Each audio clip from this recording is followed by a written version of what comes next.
Hmm.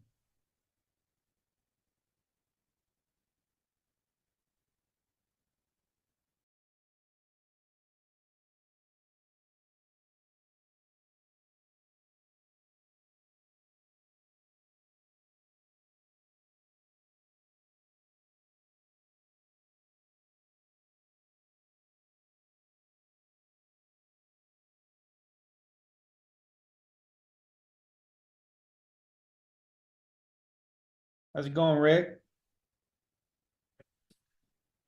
Good afternoon, sir. How are you? Great. You pitching a deal today? No, I'm still waiting on those two properties I told you about yesterday. I'm waiting for rent rolls. They want me to sign a well, they want you to sign a non-disclosure agreement. I said that's fine. Please send them to me. That was yesterday, and they haven't sent it yet. I did just get a call from a good buddy of mine, one of my private lenders, with whom I used to work at the Tax Lien Corporation back in the day when I still had brown hair. That Yep. was a long time ago. And we talk quite often. And he's invested in a number of my properties. Anyway, he said he just got a call from one of his buddies who says he has this archived boatload of REOs he has to dump after the first of the year. So my friend said to him, "Well, that's fine. Where are they?" He said, "They're in Texas." So that's all I know right now. He also has several $1 million worth of tax liens, but the REOs, they could be anywhere in the state. So there could be some opportunities if they're local. If not, I could refer them out, either list them, buy them. If they're good enough, maybe we could participate together. But right now, all I know is I'll get the list after the first of the year, and they're in Texas. That's all I know. All right, good to know. Jesse, James, iPhone. How are you guys doing? Good. Jesse turned 21 yesterday. Oh my God! Right now. How do you pronounce your last name? Win. Like Win. It's a Wenwin. very common name. It I is. didn't know how to pronounce it. I think 50% of Vietnamese were a win. Win, win. Yeah. Like I just I win, just win. win, Okay. yeah. Now Actually I my know. first and last name is Win Win, but I go by Jesse. I think that's easier. Win Win. Yeah. Of Okay. course. How was your birthday, Jesse? It's good. We're actually celebrating tonight. We're going out to dinner and kicking off the weekend for it. All Did right. yesterday. Good. You have anything that you're going to be presenting today? Yeah, I have one condo in downtown Austin here on West 6. I'll put the link. I think I can only text to you, Alex. I can't I text I you. really dislike how it does this. Yeah. All right, you can put it in the group chat. Try it Oh, now. okay. Uh, Jesse, I'll bring you up in just a second when we Okay. get started No with the problem. pitches. We'll have you go first. Does anybody else have anything they want to pitch today, though? William, Michael, Rob, James? I'm just here to observe. I'm gonna watch today. All right. What are you eating? Hard-boiled egg, Nice. carnivore diet. Are you? I like it. How long you been doing it for? Well, it depends on the season, but like right now, it's not too serious. It's hard to be strict with it this time of year. But I started it first a couple years ago. Yeah, that's Yeah, great. I've heard great things about carnivore diet. that's great, man. All right, just observing today. Yeah. All right, Jesse, floor is yours. What was my deal? Yep, whatever you want to pitch. Yeah, so we have a condo here. We're getting we locked it up 2 days ago. Um, and it's a condo Jesse, real down. quick, introduce yourself to the people. Who are you? Who are Yeah, you with? of course. So I'm with the machine team. We specialize in digging up off market opportunities for investors, whether it be land, commercial, nationally, not just in Texas or in Central Texas. But I do want to present this deal here because it's fresh, and we're getting quite a bit of activities and interest coming in from our marketing channels, and I would like to present it here. So, just the link that I sent to the group here, you can find pretty much all the documents that we have on our end and the pictures. I actually just walked the property myself just a few hours ago. So, but yeah, overall, the property has been vacant since 2021. It has some damage, water damage from the previous freeze. So the seller's super motivated. We were looking at 645 at asking price, and you know this is going to be for a more seasoned investor or a contractor that is on the more experienced side. The whole exterior of the property does need to be redone, though. You can see in the pictures that there are some water damage. On all floors. But what's gonna sell this property is really the location. It's right off of Sixth Street and right next to Lululemon, south of Martin Sixth Street. So it's right off of that intersection. Most of the interior has been updated. Depending on your standards, you might want to do more. So this deck right here is private, and it's for the unit only. It's not a common area for other units as well. And so, let's say you lock it up, you buy it at 645, put in another 100 to 150 and sell it for upwards of $1 million. You're getting a pretty good return on there. But yeah, at this point, that's pretty much all I have. I have rental comps included in the link, ARV comps included in the link as well. So if you guys What's have any required? questions, what What's was that? required of this? What's required of this deal, Jesse? So you're wholesaling it. Yeah. What's the asking price? What's the minimum non-refundable deposit? How fast does it need to close? hmm So we're asking 645, first come, first serve, and it's hard money or cash buy only. We're looking to close by the 15th of January. Um, Minimum earnest is a seven, non-refundable, 7,000.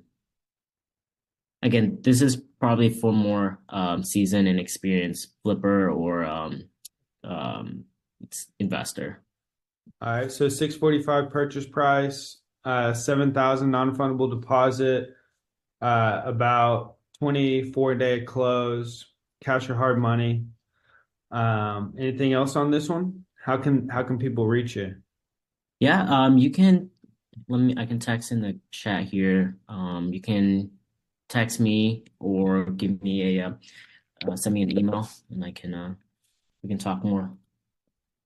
Are you open to other people bringing buyers and getting it done with you? Yeah, we'll contribute to the buying agent or buyer agent, depending on the offer, of course.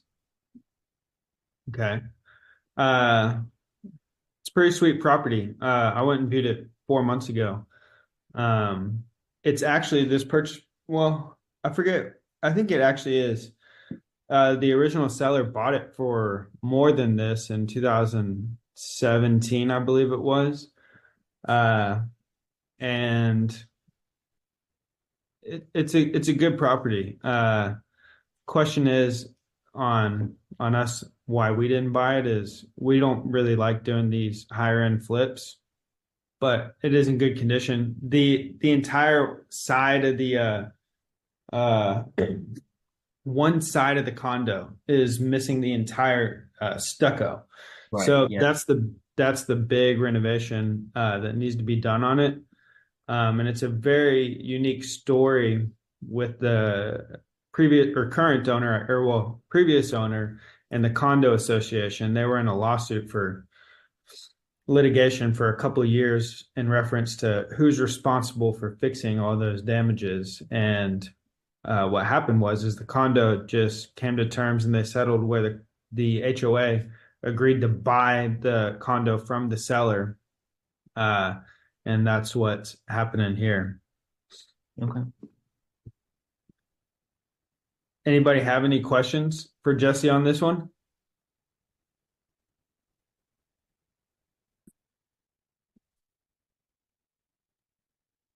All right. Thank you, Jesse. Of course, my pleasure. All How'd you right. I find need it, Jesse? Real quick, how'd you find it? We're actually partnering up with another TRE agent. He brought the deal to us, I believe. All right, love it. someone to pitch a deal. I'll do one, but I got to be quick. Rob? All right, Yeah. let's see what you got. That RV park in Terrell, Texas. It is 125 RV slots. 100 of them are long-term tenants. I actually don't know what that means currently, but they leave 25 open for, weekend campers and weekly rates. But right now, their NOI is showing they opened it up 5 months ago and got 100% occupancy on their 100 unit or 100 slots. And they're showing annualized NOI of 761. That's at about a 26% operating expense. So 26% operating expense, bump that up to 40, you're at an NOI of 561. The key here is the guy built it 5 months ago. He is, I guess, lack of better terms, he's on his deathbed. He's dying of stage 4 cancer. So he's trying to get rid of it and set his family up for the future. He's got really sweet seller financing terms on it, where basically purchase price, I offered 6.5 million. We'll see what it shakes out to be. He wanted 7.2, but he really wants a big down payment. So $1 million down. And then the payments will be principal only. And currently we're negotiating whether that's a 5 or 10 year term, but essentially, $22,000 a month in payments. So it comes out to, roughly, 30% cash on cash return. What's needed is the $1 million down payment. So if anybody wants to contribute in or loan $1 million, that would be great. Rob, what's the deal? So you need $1 million. $1 million. How many units? 125 slots. And gross Five rents? 561 NOI. And that's based on using the last 5 months and annualizing it? Correct. And that's being conservative. They're annualizing it out to like 730, I think, at 20%, 28% operating expense. I just bumped it up to 40%. I don't think it needs that, but just to be conservative, you're sitting at about 531 NOI. Okay, and what's the purchase price? Right now the offer's in at 6.5. 6.5, 1 million down. What are the Yep. monthly payments? Right now the offer's at 22. He said he wants 25K a month, which would be 300 a year. I offered 22,000. The broker that I'm speaking to says that, this is the strongest offer he's gotten so far with the $1 million down payment. So we'll see. We should hear back today. Tell me NOI one more time. 531. Sorry, 561. 561. 561. Yep. And then $22,000 monthly payments? Correct. You can go worst case and just say 25K if you wanted to, because that's what you originally asked for. Okay, so 300K cash flow, and about a 30% return on the $1 million. Yep. All right, where are you at with this one? The offer is submitted. So waiting to hear back. Like I said, the broker has offers, but a lot lower down payment. And that's the key for him is he wants, around $1 million down payment on it. So she said that ours is definitely the strongest as of now. But Terrell is in Kaufman County, which is a really fast growing county in Texas, just east of Dallas. This park is right off the highway. They immediately filled up with long-term tenants. My thought process on this is, lock it up and then, really start the due diligence to dig into how long are these tenants there for. I know this is everyone she's pitched this to, she said she's gotten an offer from. So I'm just trying to be kind of aggressive on this, lock it up and then kind of go from there. But if he accepts those terms, 30% cash on cash returns, not too bad. And how long for the seller finance? I had it at a 10-year balloon, but it's all principal. So then at the end of the 10 years, you'd owe, I think if I can't remember exactly, but I think you owe like 2.3 million at the end of the 10 years balloon payment. Yeah. All right. How can does anybody have any questions for Rob on this one? Rob, on this one, you're just thinking of just doing like a collaboration on the million and just do shared equity ownership for the life of it until the balloon, and then I guess either sell or refi. Yeah, either that or, even this thing even works if you get, a loan, 8 to 10% for the million. And then I don't know how that would work essentially, but yeah, or just kind of LPGP type split. Sure.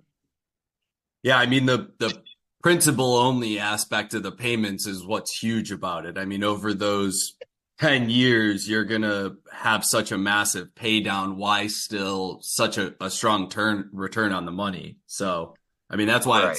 it sounds really, really interesting. Yeah, and that's why I was just kind of like I threw out some, terms. I left some room for negotiation. I didn't give him exactly what he wanted, Yeah. but I gave, a lot of what he wanted, and it's more or less, just try and lock this up because I think regardless, I don't know if this is on the market, Alex. Was this on LoopNet or anything? It looked like maybe the land was. That's a different property. I looked that up. That's a different there's like several properties with that same address, interestingly enough. But good. This could be a good one to lock up and even wholesale if it doesn't shake out quite that good. But running the numbers conservatively at 30% cash on cash return is a good start, I would say. Yeah. All right, Rob, how can people get a hold of you? You can text me at 512-563-5759. Trying to add it in the chat.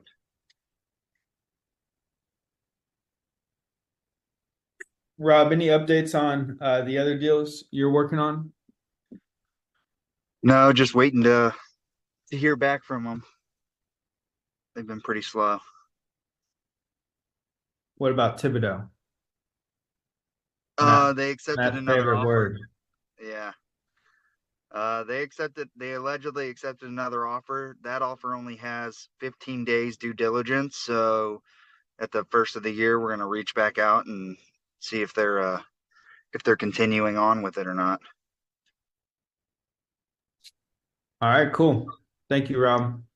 Yep. All right. Anybody else have any deals to present, or what questions you got? We can run through some other stuff if nobody has anything. We're working on the Corpus 36 unit. We have the Corpus 8plex currently under contract, if anybody has any buyers for that one, let us know and let's work it together. Tell me about that Um, one. Say again. Tell me about that one. Eightplex. An eightplex in Corpus. Yep, You eightplex in got Corpus. you got a I'll pull it. portfolio or anything? Or pro Say forma? it one more time. You got a pro forma or any like anything I could pass off to people? I got a Yeah, couple that are looking for some stuff. I don't I know if they're got going I to got a Corpus. link for that one, Alex. I can send it in text. perfect. Yeah, send that one in the chat for Michael. But yeah, Michael, we do it. Currently, it's a. I think you may have been on the call when we were pitching it a couple months ago. Maybe not. But anyways, it's an eightplex in Corpus. It's currently being Airbnb'd. All the units are renovated and furnished. If we were to buy it, we would want to transition into long-term tenants. Someone could continue to operate it as an Airbnb. If I'm not mistaken, I think it actually does worse as an Airbnb than it would if it was rented out to long-term tenants. Considering actual Airbnb expenses such as 20% or 15% management and paying for all the utilities and things like that. But anyways, it's currently being operated as an Airbnb. Good condition. Matt's walked it a couple times, I believe. And if someone were to transition into long-term tenants, it'd be a good little buy and hold for them. Right now, what we're trying to do is see if we can find a buyer for it. Was this the And one you guys were raising the 500 grand for? Yep, it was that one. Okay. Did you say you didn't close on it? Nope. We got it under contract. Okay. so for my understanding is that this deal we can't do conventional lending, right? Since it's not stabilized technically. Yeah, I mean the buyer's gonna have to figure out what the best loan route is for them. Like when we were pitching it to buy it, we were pitching to buy it cash, right? Because there's no long-term leases in place. Someone could qualify it based on the Airbnb income. I'm sure William could touch on that, but it could probably qualify with the DSCR loan or something of the sort due to the Airbnb income. It's been operated as an Airbnb for a while. But if a lender is wanting long-term leases that are in place, that's going to be the hiccup with somebody. Hmm. Yeah, typically as long as you have a year of stable Airbnb income, I guess that's part of where the difficulty would be is over the last year, a lot of Airbnbs have taken quite a big hit. So you'd be looking at the last year of the analysis. The downside with us is we only can do a DSCR product on up to a 4 unit. Once it's over 4, we can only offer bridge financing. So it'd be if someone wanted to acquire it and just lock it up, you could use that. But for actually using the rental income and having a locked in rate, it would be a max of 4 units for now. I know that they're trying to get back to like 8 or 16. That's where we were last year. We got the Alex, price down too, Michael. When we were pitching it a few months ago, I think they're at 80, something like that, right? I think they were talking 550 at the time, yeah. or 575. Hmm. But we've got them lower and we're looking to move it. Jesse's got this built out at 530. Okay. I'll pitch this to, I got a guy that lives on Manhattan Beach and he's looking for some stuff. So I'll send it to him and see what he says. Yeah, tell him go from Manhattan to Corpus. Well, he owns a bunch of commercial stuff all over Texas, but he's always looking for something. So Cool. Well, we're also working the 36 unit that we talked quite a bit about yeah, on at Tuesday. at the workshop. And so we've got that. And so that's another unique one. That one has a lot more opportunity and is a lot more scalable than the 8. That one also is kind of in a unique scenario.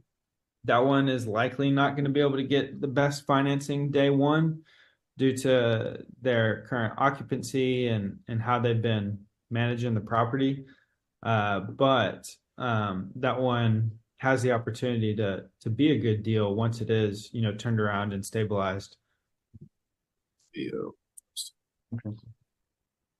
Hey, quick question on that, Alex. The other couple, I think it was what, two other Corpus deals that you guys were looking at? Has anything more moved? I think it was like a 32 or something. Yeah, 36. That's the one I was just talking about. So we got that one, working it with the broker, working on getting as much time as possible. But that one's still right there. So I guess for a lot of these is your guys' thought. I know you always want to have the multiple exit strategy, but if they're good deals, if they make sense, are you trying to keep a lot of them in your portfolio, or are you always trying to wholesale them just to see if you can move them? Yeah. So any deal that we get, we always shop it out there just to see if we could wholesale it, what would we be able to get for it? Sure. Same thing for like Pace, Florida, the shopping center. We didn't really push that one too hard on the wholesale side. But that one we really want to buy. So unless we just got like an insane offer on it, Yeah. we're just gonna buy it. But like the Corpus 8, I'll if Matt wants to come and talk about that one, he can.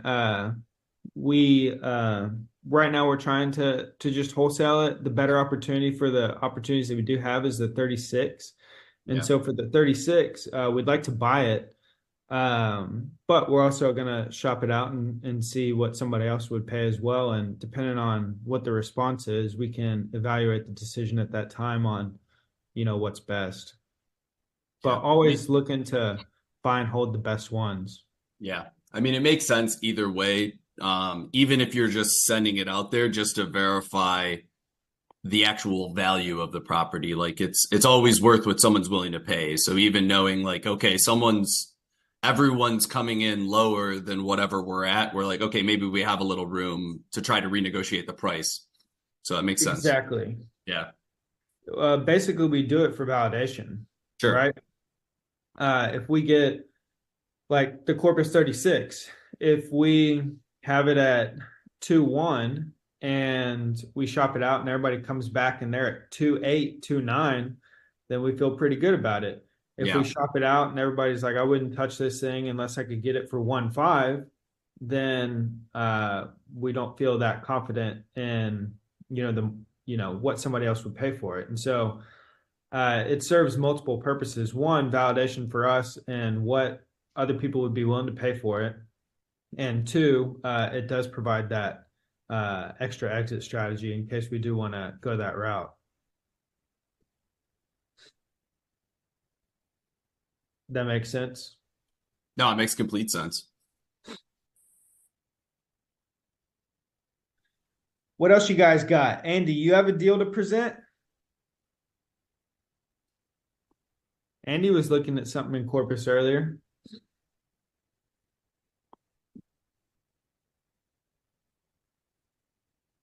All right. Well, do y'all have any questions? Anything at all? Any calls y'all want to make? How can we help? Let me ask this: where are you guys finding deals at right now? Like, if you're getting stuff done, like, I guess it's a machine question, isn't it?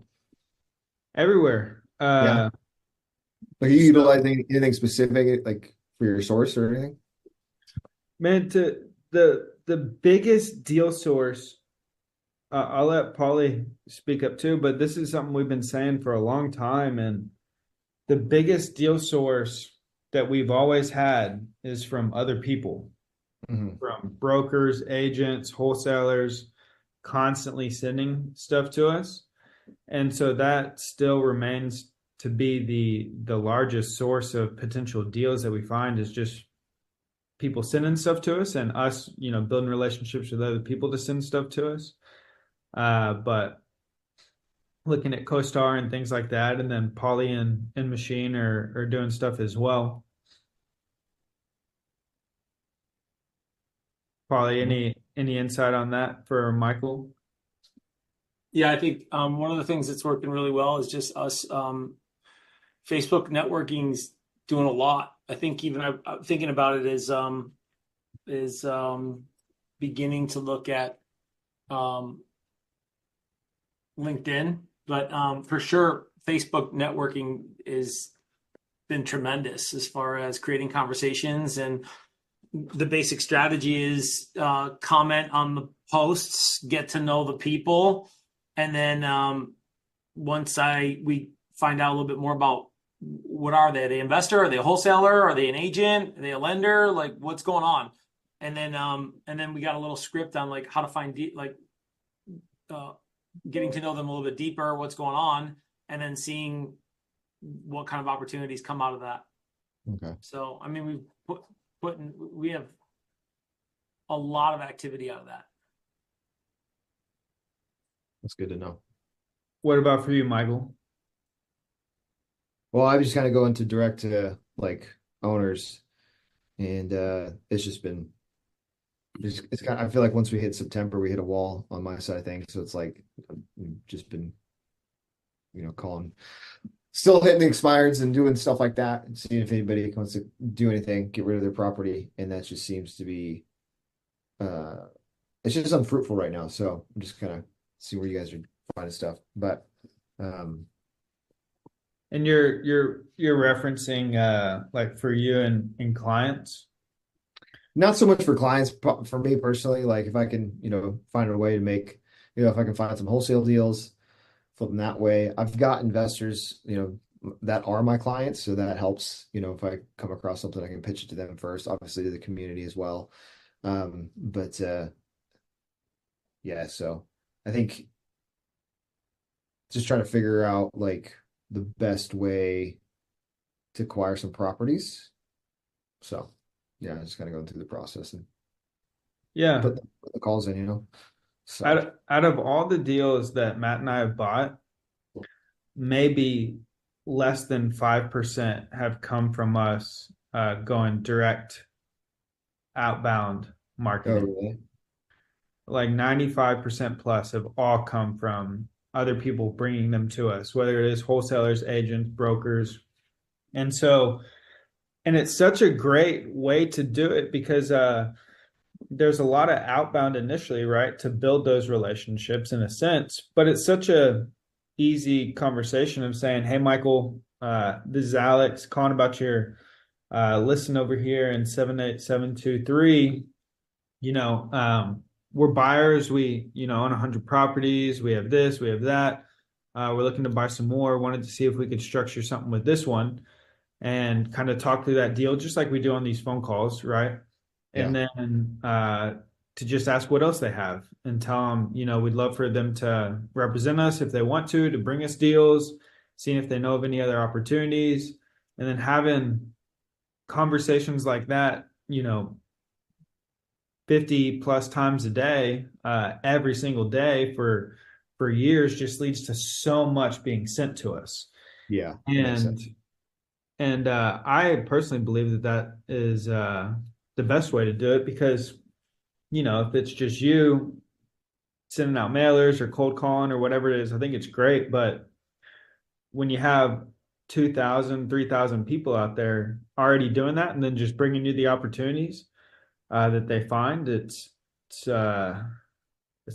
much more volume. So I want to comment on that.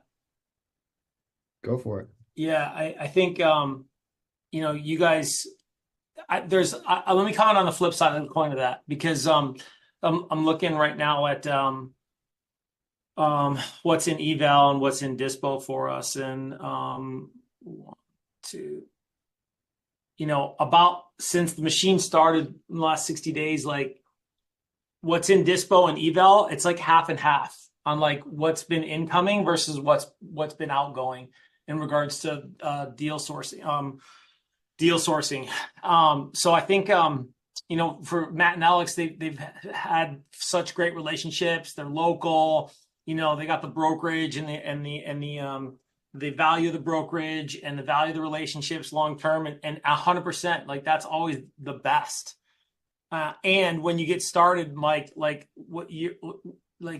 there's only so much sourcing you can do, and then you have to figure a way to start creating new conversations and new relationships.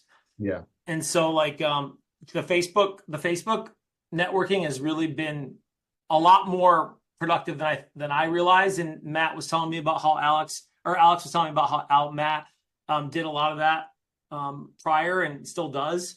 But that's a good way to prospect, to create conversations that there's a multiplier effect, right? There's a compound effect where you're talking to people who talk to a lot of people.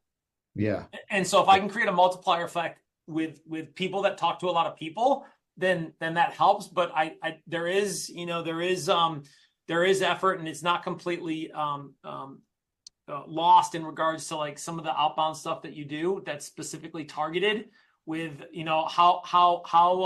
how dialed in and focused in am I in regards to the targets with absentee homeowners or distressed properties, or even with what we're putting out for offers, the criteria on offers, or with expired withdrawals. What does my criteria look like to fine tune the targeting a little bit to help me get a better result faster? Does that make sense? Yeah, it does.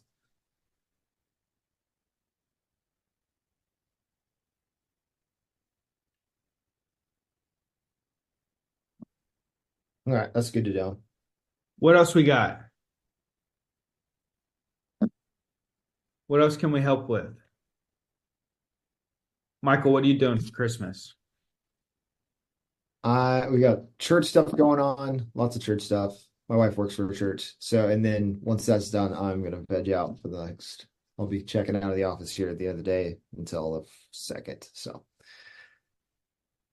just gonna be sitting at home, hanging out with the kids, opening All right, gifts. how many kids you got? I got 3 kids. All right, I didn't know that. Why not? Why didn't you know that, bro? You gotta ask these questions. I know now. Yeah. 3 kids, wife, 2 dogs. Yeah, it's great. How old are your kids? 7, 8, and 9. All right. Yeah. So Is this where the fun begins at that age? probably starts, it's when they all, like 5 to 6 is when it's a little bit better. They're all in school and you can kind of have conversations a little bit better. So the fun's been rolling for a couple of years. Well, good. Not that early ages weren't great, but just different. Well, enjoy. Don't eat too many sweets for the carnivore diet. Everybody, reach out if you need anything. We're here. We'll be working. Let's go get after it. Let's see.